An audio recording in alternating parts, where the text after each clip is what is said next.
Good day mga boss, sharing a short story and konting lesson learned.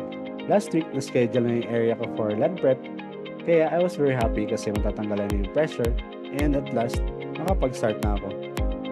A week before that pala, nagpa-spray na kami ng herbicide at nang mag-dry off na yung weeds pag dumating yung tractor and pinaputol na rin namin yung mga puno, pinatabi sa gilid at nang malinis yung output ng tractor. And also matatanggalan yung risk na matusok tayo ng mga putol na puno and mga twigs kapag andun lang sila sa area. And ilang minuto lang, dumating din yung team na magta-tractor kasama yung unit and yung implement na gagamitin, which is yung disc plow. And I was very excited kasi masisimulan ng malandpert yung area ko and continue lang yung mga activities na pending. At nang dumating sila, nag-check muna sila ng unit and ako naman nag-usisi sa paligid and chinek ko yung specs ng tractor nila. And habang busy sila, ako naman nag-video and nag-o-observe kung ano yung mga ginagawa at dapat gawin bago mag-operate. And unang napansin ko, naglilibot-libot sila, tinitignan kung may mga sira and may mga kulang na parts. Tulad nito, ang disc plow ay may nawawalang bolts and may mga nasira kaya pinalitan na nila. And after checking, replacing and adjusting parts, nagsimula na din silang mag-operate.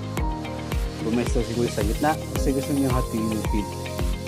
Yung direction of travel niya is along the length, which is great naman to reduce the number of turns and also yung turning time sa mga dulo ng field.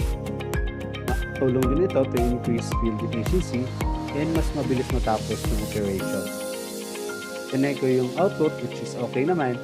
Also yung lupa maganda kasi loamy siya. But yun nga lang, humiti yung tractor, may problema ata. And upon checking, na-flat sila. Kaya hindi matutuloy yung operations. Tinay ko naman yung area, may mga tuod na matutulis. And ito yung dahilan kaya na-flat yung tractor. Kaya umuwi muna sila and nagpaayos and ako naman naghanap ng itak pamputol doon sa mga tuod. Ang ganda, but char lang, hindi yan yung binili ko kasi hindi pwede yan. Kinuha ko tong itak na bagay sa mga tuod. At namutol ako. Kaya nga lang, bandang hapon hindi pa ako tapos, nabiyak na yung itak kasi medyo matigas yung mga tuod. Kaya't napagpasyahan ko mag-stop muna at papalitan yung itak and magdala ng kasama na magpuputol ng mga tuod. Yan ang lesson learned dito mga bossing. Huwag na lang putulin kapag kaya namang daganan ng tractor. Or kapag kinailangan talaga, habaan nyo na lang hanggang sa dibdib or isagad nyo sa lupa. Yun lang, see you!